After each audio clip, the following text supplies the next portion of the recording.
Hi everyone, and welcome back to today's topic on Norma Lateralis. It is an essential view in the study of anthropology.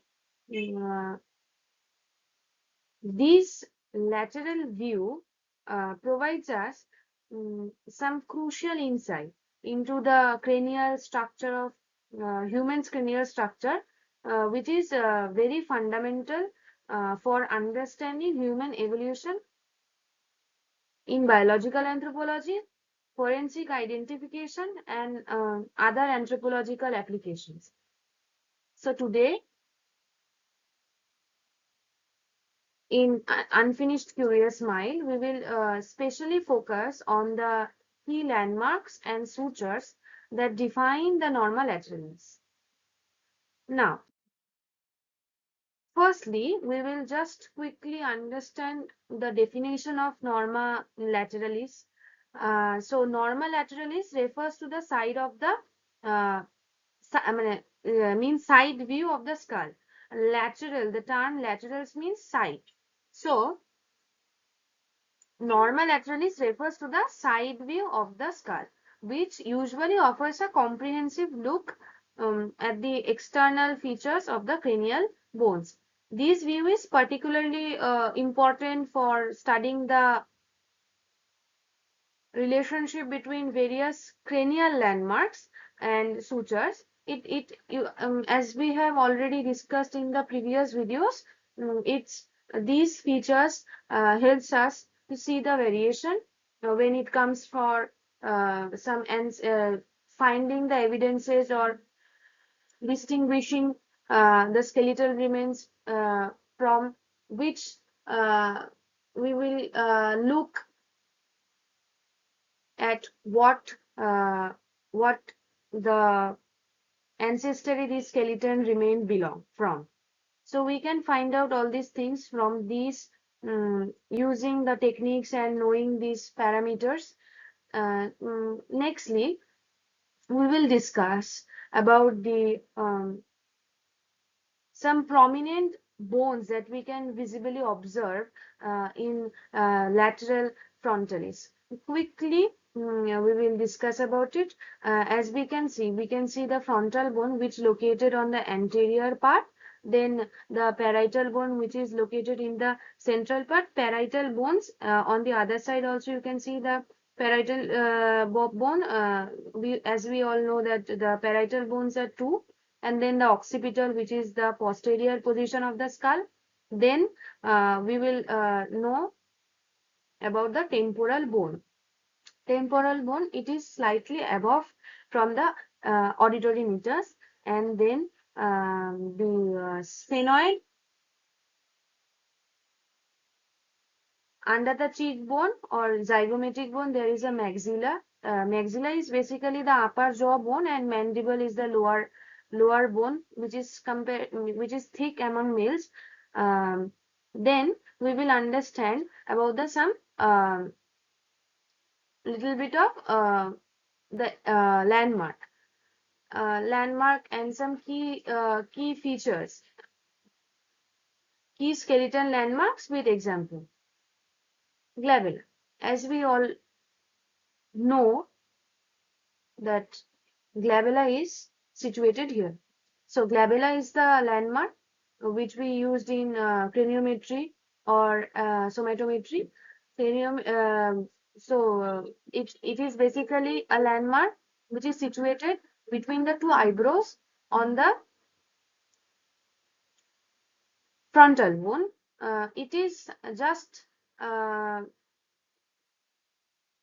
be very precisely, if we say, then it is above the nasofrontal suture, and it is under the uh, what supraorbital ridge.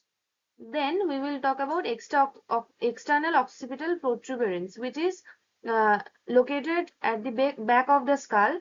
It is in the occipital bone area. And the mastoid process, as we all aware of the mastoid process, which is behind the ear, this area. temporal bone. In this slide, we will discuss about the sutures and some of the bones, essentially the sutures here. So, firstly, we will talk about pterion. So, what is pterion? Pterion is the position where the frontal, parietal, temporal, and sphenoid bone meets. And it is an important clinical landmark as it overlines the middle meningeal artery and making it vulnerable point in case of trauma. So we will quickly know what is pterion and where is the pterion. So if you look at this area, so let me mark a circle first, which is pterion. This area where the frontal, this is the frontal bone, and this is the parietal bone, and here is the temporal and squamous bone. These forms the edge. If you look at the, oh, let me take the another color, sir. This area forms edge like a shape. This area is known as pterion. Asterion. It is not possible to see the Asterion area, but it is somehow located here. But this is an indefinite point.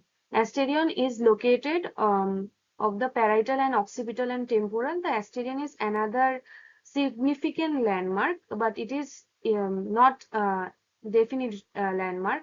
It is often used in anthropometry and craniometry.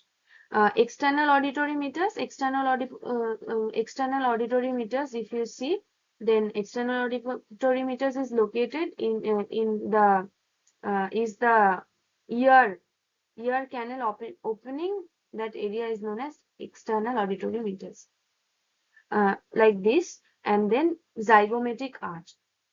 So, as we all aware of the fact that this is known as zygomatic or cheekbone, and which is formed by temporal and zygomatic bone. The zygomatic arch is usually very crucial for studying the facial structures and in many other their disciplines, for example, forensic or anthropology. This is a very crucial feature when it comes from facial reconstruction and all this sort of mm, methods that is being used in several cases to resolve many vital cases by some expert like forensic experts. So next up, we will talk about mastoid process. Mastoid process is very simple. It is a conical projection of the temporal and temporal bone, and the mastoid process is an attachment site for muscle, and it is also significant in forensic anthropology, obviously for sex determination. Next up, some basic Gisapita sutures that we have already discussed in couple of videos that we have already done. If you have watched it, you all are aware of. Then it is a quick revision that we will go through, or you can say quick recall. Coronal suture. It is basically the suture that connects the frontal bone with the parietal bones. I am not showing here, or let me just quickly go through all this, just making a mark. This is coronal suture. So it runs across the top of the skull and from ear to ear, and it is very significant in studying cranial development and pathology. If we talk about the squamosal suture, these areas, squamosal suture is located somehow. This area is known as squamosal suture. It is not written, unfortunately, here. So what is squamosal suture? Squamosal suture is found between the parietal and temporal bone. It is important for understanding the lateral growth of the skull. As we are studying the lateral view of the skull, means Norma Lateralis. So it is one of the significant suture, you may call it. You better remember these names, which will help you when it comes to explaining or knowing or doing everything that you are thinking of doing with the scars. Um, Now, what is lambdoidal suture? Lambdoidal suture or lambdoid suture, it is basically uh, located here. Here is the lambdoidal suture. So, lambdoidal suture is it separates the parietal bone from the occipital bone. It's also shaped and resembles the Greek word lambda, uh, and it is also often scrutinized in aging because it closes with age. So the lambdoidal suture usually closes with when we start aging. Then sphenoparietal suture. Sphenoparietal suture is very though not, the name is something which is very extraordinary sounding, but the basically the as the name spheno and parietal, this sort of sutures connects with the terms spheno means sphenoid and the parietal means parietal bones, and it is closely related to the pterion region. Occipitomastoid, as you are again getting the familiar with the terms, it is also located between the occipital bone and the mastoid part of the temporal bone. This is also a suture which integrity is often examined in the case when it comes of head trauma and something like that. So we can do something which is very interesting. If you have observed the video, then I have just skipped some of the two or three suture area. I haven't really marked while discussing these things. So I will just want you all to do one thing, comment those things and just quickly, if you can recall them and write it down in the comment, then I'll get back to you. If you are not making it clear, then let me know in the comments. I will try and explain it to you all further. So do that. I think doing this interacting kind of thing, I think it will be help us to learn and grow more and more in life. So do that. Next up, we will just quickly go through the understanding the why we should study these landmarks and sutures. So the landmarks and suture in Norma Lateralis, as we have already discussed, are just not anatomical features. They usually carry significant anthropological value.